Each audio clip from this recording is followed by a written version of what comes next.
Namoota yeroo mormii fi labsii hatattamaatti to'annoo jala oolan jumlaan adabuuf hojiirra ooleera. Namoonni BBC'n dubbisee fi yeroo bulchiinsa adda dimokiraatawaa warraaqsa uummattoota Itoophiyaa fi badhaadhinaa achitti hidhamanii bahan sarbama mirgaa irratti raawwateen bakkicha gaannama lafarraa jechuun ibsu.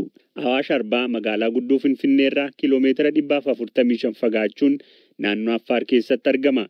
Qilleensi isaa ho'aa, laftis cirracha. Magaalaa kana keessa bara dargii iddoo leenjii waraanaa ta'ee ka tajaajilaa ture amma maqaan isaa qabinsa mirgaa badaa fi dararaan ka'aa jira. Haa ta'u malee kaampichi ennaa hundaa'u kanaaf oola jedhamee kan yaadame akkan turre hundeeffama isaa kanneen beekanii fi maqaa koonaa dhoksaa ka jedhan qondaalonni waraanaa duraanii BBC'tti himaniiru.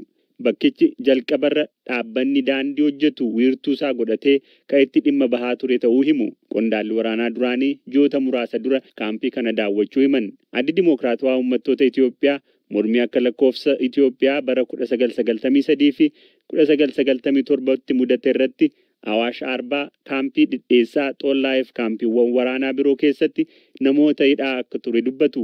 Warri amma biyya gaggeessaa jiran isaan duriirraa baratanii mana dulloomaatti nama hidhuuf itti fayyadamaa jiru jedhan.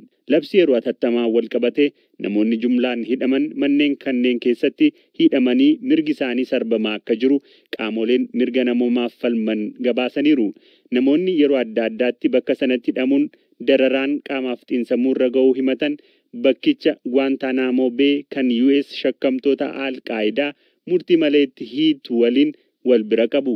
Obbo Yaared ogeessa seeraaf Direktara giddugala falmitoota mirga namoomaa Itoophiyaati. Mana maree mirga namoomaa Itoophiyaa isa maguu keessatti qorataa olaanaa ta'uun waggoota 8 hojjetaniiru. Dhimma kaampii waraanaa kana keessatti raawwatan muraasas qorataniiru. Dhibdee biyyatti keessatti dhalatu wal qabatee namoota mootummaan nagaa booressuun shakku adeemsa seeraa malee kaampiiwwan akka Awaash Arbaatti ergaaf dararaa jiraachuu quba qabu.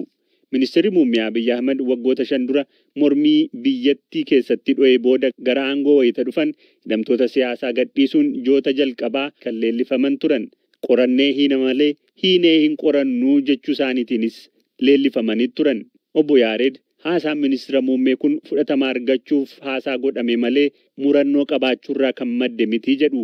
አሁን ሁሉም ሰው ኮት የሚያደርገው ሳናጣራና ስርም ብላችሁ ነበር ወይ ብላው አልነበር ወይ ዋን ኢሳን ጀደን ኢራ ከን ዱበቱ ኦሶን ቁልቁልሌፈቲን ኒኑ ጀደኒን ቱሬ ከን ጀዱዳ ሐሳን ሱን አካ ዱለነ ፍለዳ ወይቲ ጀደን ፉዳዳኒ ማሌ ያደ ሙረኖ ረት ሁንዳይ አከን ታኔ ደፌ የሮ ገባባ ኬሰቲ ሙለቴራ አኒ ጀልቀሙ ሐሳም ኤፈቹረ ከን ደርቤ አገርሲስቱ ሙረኖ ቀበኔፊ ቀጀልቶ ሳኔ ጎዴ ፉደን ቤኩ haalli sarbama mirgaa haala akkaan ammaata ta'e keessa jira. Isaan haasaa sana dubbatanis dubbachuu baatanis heera Itoophiyaa keessatti ifatti kaa'amee jira. Qaamni aangoo qabatu kamuu ragaa malee hidhuun osoo hin mirkaneeffatiin hidhuun haqa akka hin arganne dhorkuun mirga wabii dhoowwachuun gochoonni dararaa biroon heera biyyaa keessatti dhorkamaniiru. Sana dubbatanis dubbachuu baatanis dirqama hojiirra oolchuu qabu turani. Garuu immoo dirqama seeraa sanis waadaa isaaniis hin kabajne. Sun gaddisiisaadha. Amma immoo haala ammaataa keessa jira. Aangoonni dhimma siyaasaa wal qabatee namoota to'annoo seeraa jala oolchan kaampiiwwan waraanaa uumamaan rakkisoo ta'anitti kan hidhan namoota hidhaman irratti dhiibbaa xiinsammuu uumuuf namni akka isaan hin gaafanne akkasumas miidiyaalee fi falmitoota mirga namoomaa jalaa dhoksuuf ta'uu warri mirgaaf falman ni dubbatu. Obbo Yaared yeroo waraana Tigraay gaazexeessitoota mooraa waraanaa Awaash Arbaatti hidhaman irratti dhiittaan mirga namoomaa hamaan akka qaqqabe hanga ammaattis miidhaan xiinsammuu isaaniin dhiifnee jechuun BBC'tti himaniiru. Hidhamtoota bakka nyaataa bishaanii fi iddoon dhaqna dhiqannaa gahaa hin jirre tursuun uumama akka dararaatti itti fayyadamu akka ta'e obbo Yaared ni dubbatu. ልክ አንድን ሰው ኤሌክትሪክ ኮምበር ላይ አስቀምጠሽ አሰቃይተሽ akkuma nama tokko teessoo elektirikii irra keessee darartee gadhiistu kunis haala uumama hamaa naannichatti argamu hidhamaa ittiin adabuudhaaf fayyadamuun mala ittiin darartu ta'a. Bakka sana namoota si morman iddoo itti darartu yoo gootu fayyaa namaa eeguudhaaf wantoota barbaachisan waan hin dhiyeessineef bakka dararaa ta'a. Haala uumama naannichaa akka uletti akka fayyadamuutti fudhatama.